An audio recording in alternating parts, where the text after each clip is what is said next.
Hello guys, welcome to my YouTube channel. आज के इस नए वीडियो में हम देखेंगे एचसी वर्मा का 19 नंबर क्वेश्चन। जैसा कि हम देख रहे हैं एप्लीकेशन ऑफ टॉर्क, उसी वाले क्वेश्चन को हम आगे एक्सटेंड करेंगे। एक क्वेश्चन जो कि अभी कुछ देर पहले अपलोड किए थे, उसमें भी एक क्वेश्चन हम एप्लीकेशन ऑफ टॉर्क के बारे में बताए थे। एक बहुत ही शानदार क्वेश्चन है जो कि एचसी वर्मा में दिया गया है, 19 number problem from HC Verma. अब इसको हम डील करेंगे। बहुत ही बढ़िया क्वेश्चन है। एक बार हम आपको कम से कम फिगर तो यही दिया हुआ है, अब एक बार हम आपको पढ़ के थोड़ा सुना देते हैं। क्वेश्चन कह रहा है when a force 6 newton is exerted, 6 newton का फोर्स है जो एक्सर्ट हो रहा है, exerted at 30 degree to the wrench at a distance 8 centimetre from the nut, it is just able to lose the nut. What force F would be the sufficient to loosen it if it acts perpendicular to the ringe 16 centimeter from the nut? ये question है आपका 19 number HC Verma का। अब इसमें दो force लग रहा है। एक फोर्स जो है 30 डिग्री के इंक्लाइनेशन से लग रहा है और दूसरा है ये एफ फोर्स। एफ फोर्स जो है यहाँ से 16 सेंटीमीटर से के डिस्टेंस से लग रहा है। इस दोनों के बीच का गैप आपका 16 सेंटीमीटर दिया हुआ है और पी पॉइंट से ओ पॉइंट के बीच में गैप आपको दिया हुआ 8 सेंटीमीटर, ये भी 8 सेंटीमीटर।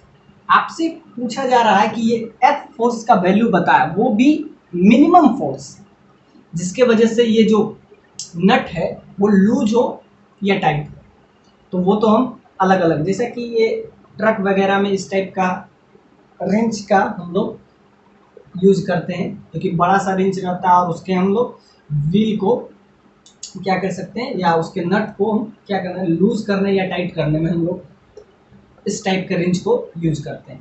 अब आपसे पूछा क्या है, दो फोर्स लगाया है, एक फोर्स का वैल्यू आपको निकालना है और एक क्वेश्चन में अवेलेबल है। क्वेश्चन में अवेलेबल है वो 6 न्यूटन का फोर्स है, लेकिन 6 न्यूटन का फोर्स जो लग रहा है वो 30 डिग्री का इंक्लाइनेशन पे लग रहा है। सिंपल क्वेश्चन नहीं है, 30 डिग्री के इंक्लाइनेशन पे लग रहा है ये 6 न्यूटन का फोर्स। और एक फोर्स जो है, और वहां से डिस्टेंस, दोनों का गैप आपको बता दिया, ये गैप आपको 8 सेंटीमीटर, ये गैप 8 सेंटीमीटर, तो टोटल कितना हो गया 16 सेंटीमीटर। तो ये फोर्स का आपको एफ मिनिमम फोर्स आपको बताना है, जिसपे ये नट है या तो लूज हो या टाइट। ये हम लोग ये टूल्स जो है हमें हमेशा ट्रक के लिए यूज करते हैं, बड़ा वाला ट्रक के लिए, उसमें जो व्हील को या तो लूज करना हो या क्या करना हो, टाइट करना, दोनों के लिए। तो एफ मिनिमम का वैल्यू आपसे पूछा, इसमें दो फोर्स पूछ, एक फोर्स आपको दिया हुआ है, विद द हेल्प ऑफ दूसरा फोर्स आपको निकालना है। ये आपको 6 न्यूटन का दिया हुआ है विथ इंक्लाइनेशन, 30 डिग्री के इंक्लाइनेशन पे हम इसको फोर्स लगा रहे हैं। आपसे पूछा है कि मिनिमम कितना फोर्स लगाएं, मिनिमम, और वो भी यहां से 16 सेंटीमीटर दूर पे, जिससे ये नट आसानी से लूज हो। सो क्वेश्चन का लैंग्वेज आपसे पूछा है what the force F would be the sufficient, यानी मिनिमम फोर्स होना चाहिए sufficient to loosen it if it is a perpendicular. Perpendicular लग रहा है 90 डिग्री हम बना लें, it is act perpendicular to the wrench at 16 centimetre from the nut. ये परपेंडिकुलर लग रहा है, ये भी आपको गिवन है क्वेश्चन में, और ये इसमें दिया हुआ है कि ये परपेंडिकुलर नहीं लग रहा है, ये 30 डिग्री के इंक्लाइनेशन पे लग रहा है, और इसका वैल्यू आपको दिया हुआ है 6 न्यूटन। आई होप आपको क्वेश्चन समझ में आ गया हो। अब अगर क्वेश्चन समझ में आया हो तो अब इसको डील करेंगे।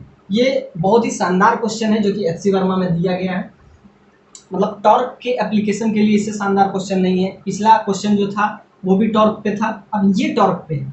अब ध्यान से देखिए, टॉर्क एट द पॉइंट हमको ओ निकालना है, ओ पॉइंट पे हमको टॉर्क निकालना है। जब हम ओ टॉर्क का हम फॉर्मूला बताए थे, R cross F, R cross F torque का आपको वैल्यू पता है। अब जब हम निकालेंगे तो आर क्या है, आर हमको जैसा कि बताए थे, ये आर होता है हमेशा हमेशा की तरह perpendicular distance, perpendicular distance between force exerted, जिस पॉइंट पे फोर्स लग रहा है, यानी कि इस पॉइंट को आगे पीछे कीजिए, फोर्स जो वेक्टर क्वांटिटी है तो आगे पीछे हम एक्सटेंड कर सकते हैं क्योंकि फोर्स जो है वेक्टर क्वांटिटी है। परपेंडिकुलर किसके बीच में, तो फोर्स जिस लाइन के अलोंग लगे, यानी कि line joining the force, line joining the force, force जिस भी लाइन के अलोंग लग रहा है, फोर्स जिस भी लाइन के अलोंग, एंड फोर्स किसके बीच में, और जिस पॉइंट के अबाउट आपको टॉर्क निकालना है, ये ओ पॉइंट है, इसको ओ ले लिए हैं। So distance between line joining the force exerted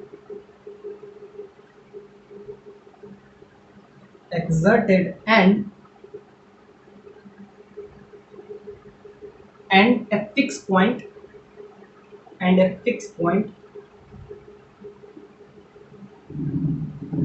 where torque, जिस पॉइंट पे आपको टॉर्क निकालना है वो आपको फिक्स पॉइंट है, यानी दोनों के बीच का परपेंडिकुलर डिस्टेंस।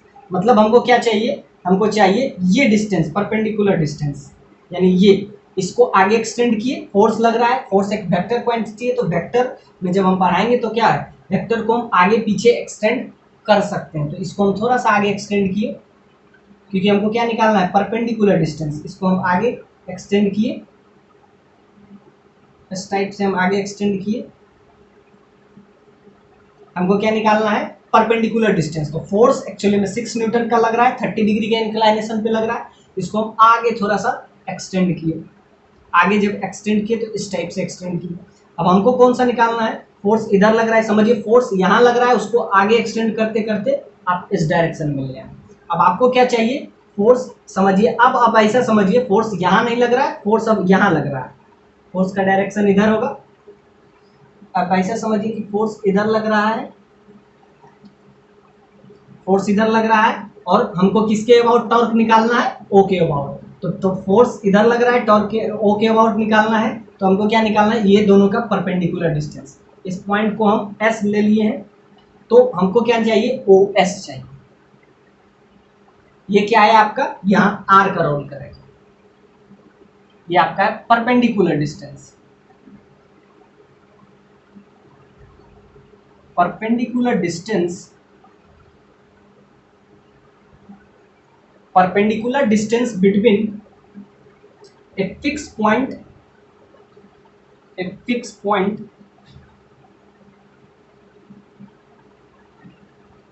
ये फिक्स पॉइंट वो कौन सा है, ओ है, फिक्स पॉइंट ओ, यहाँ भी फिक्स पॉइंट लिखे तो ओ लिख देते हैं, fix point O, and lining joining the, and line joining the force exerted, lining joining the force exerted, जिस पॉइंट के अबाउट फोर्स लगे उस लाइन को क्या किए हम, थोड़ा सा आगे एक्सटेंड किए, ये आप हमेशा याद रखें। अब हम ओ एस निकाल लें, अब तो आपको पता है कि इसमें हम क्या लेंगे, 1030, इसमें 10 थीटा लीजिए, ध्यान से देखिए, ये आपका परपेंडिकुलर हो गया क्योंकि हमको दोनों के बीच का परपेंडिकुलर डिस्टेंस चाहिए। तो यहाँ से देखिए ये 90, तो यहाँ से आप 10 थीटा निकालिएगा, 1030 आपका आ जाएगा। परपेंडिकुलर बाय बेस 90 डिग्री का सामने का क्या होता है, हाइपोटेनस। अब इसको थोड़ा सा ऐसे जूम कर लीजिए, आप ऐसे समझिए, ये आपको 8 सेंटीमीटर दिया हुआ है, ये आपको ओ पॉइंट है, ये आपका एस पॉइंट है, और ये पॉइंट को हम पी ले लिए। आपको क्या निकालना है, ओ एस निकालना है, ये आपका 30 डिग्री है, तो यहाँ से क्या 1030 निकालिएगा, तो 1030 ये आपका 90 डिग्री है, ये 90 डिग्री है, तो 90 डिग्री का जो सामने होता है वो हाइपोटेनस होता है। तो यहाँ से क्या निकालेंगे, 1030 क्या हो जाता है, 1030 परपेंडिकुलर बाय बेस, ये 30 डिग्री के सामने का परपेंडिकुलर बाय बेस, तो परपेंडिकुलर हो जाएगा O S, perpendicular by base, base हो जाएगा आपके लिए ओपी।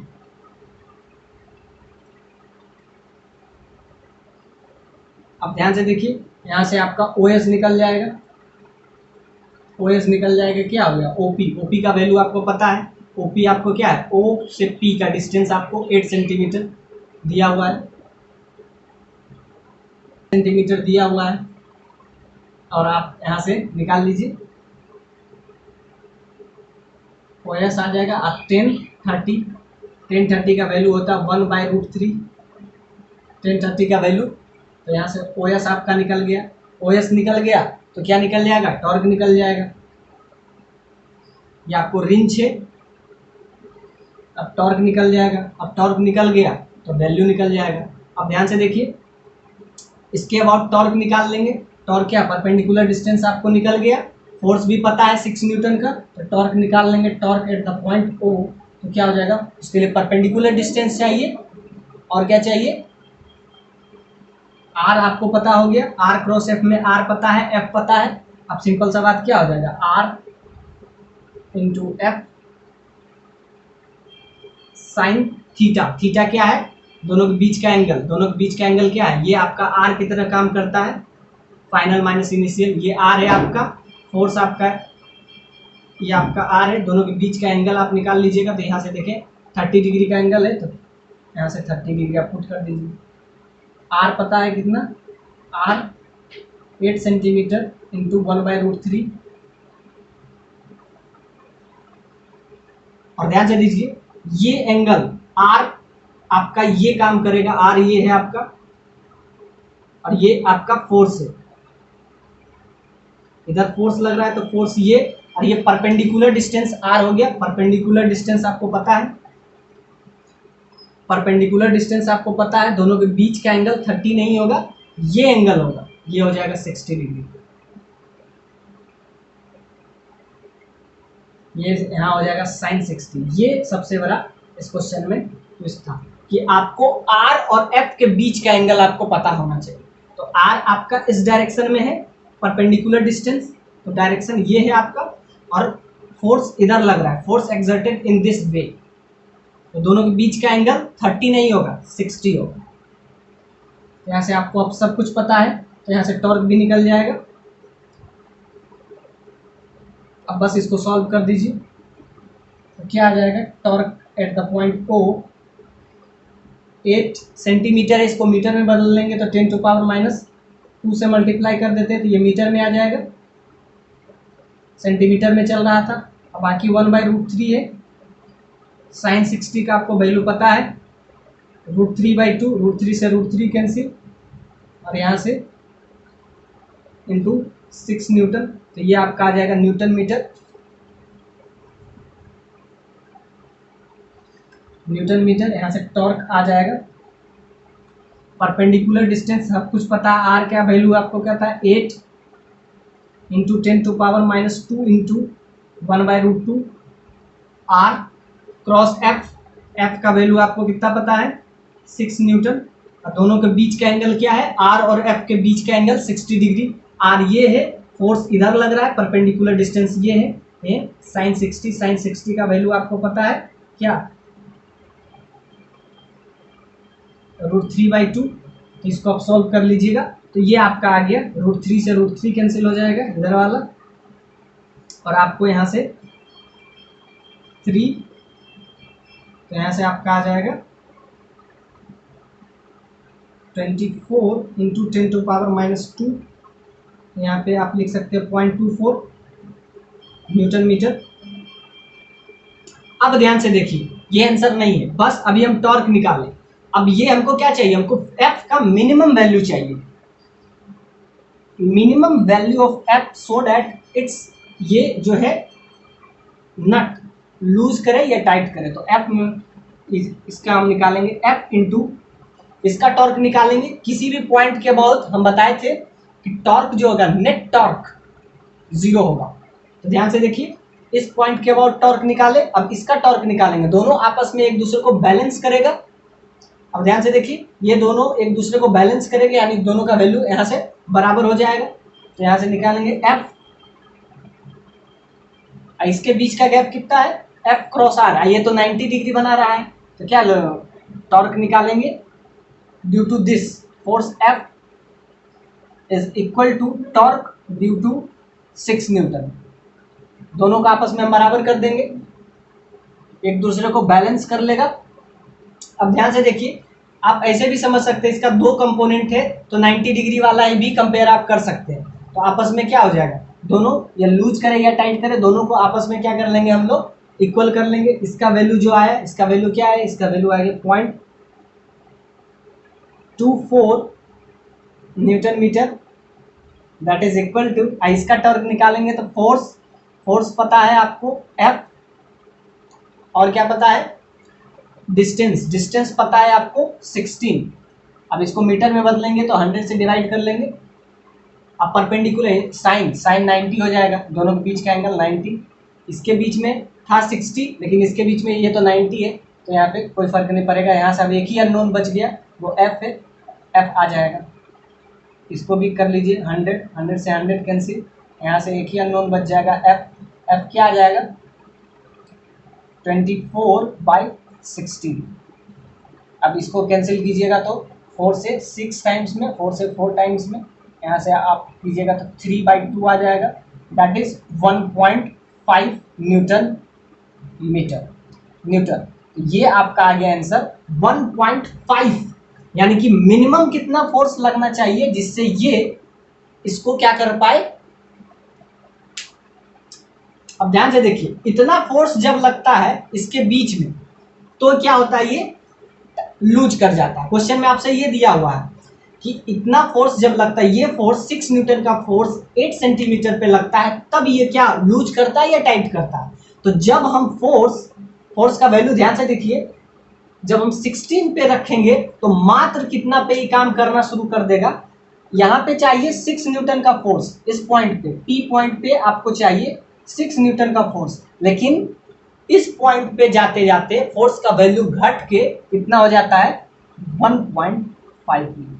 ध्यान से देखिए कितना इसके रिस्पेक्ट में कम हो गया। बस यही चीज आपको समझाने का इस क्वेश्चन में कोशिश किया गया कि इस पॉइंट पे जब 8 सेंटीमीटर पे रहता है तब फोर्स हमको कितना लगाना पड़ता है, 6 न्यूटन का। और वही जब 16 सेंटीमीटर हो जाता है, मतलब डिस्टेंस को हम बहुत ज़्यादा बढ़ा देते हैं, इससे डबल करते हैं, तो फोर्स जो है इससे बहुत वैल्यू, मतलब इस पॉइंट पे आते आते F का वैल्यू घट जाता है। मतलब कि जितना दूर हम जाएंगे, तो अभी क्या सीखे हम टॉर्क में कि R का वैल्यू जितना ज़्यादा होगा फोर्स का वैल्यू उतना कम होगा। तो यहाँ से हम यही सीखे कि R का वैल्यू जितना ज़्यादा होगा,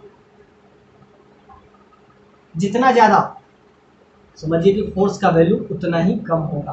तो इतना इस क्वेश्चन में हम सीखने को मिला कि R का वैल्यू बढ़ता है, मतलब 16 हो गया तो फोर्स कम हो गया, ये मात्र 8 था तो वैल्यू ज़्यादा है। मतलब जितना दूर जाएंगे, यानी R का वैल्यू जितना बढ़ेगा फोर्स का वैल्यू उतना घटेगा। सो इस वाले क्वेश्चन में हम ये सीखे। अब हम देखते हैं एक नया क्वेश्चन लेके। तो आई होप ये क्वेश्चन समझ में आया कि इतना सेंटीमीटर में हमको 6 न्यूटन का फोर्स लगाना पड़ता है। जब ये डिस्टेंस डबल हो जाए तो मात्र 1.5 न्यूटन के फोर्स लगाने से भी ये नट लूज हो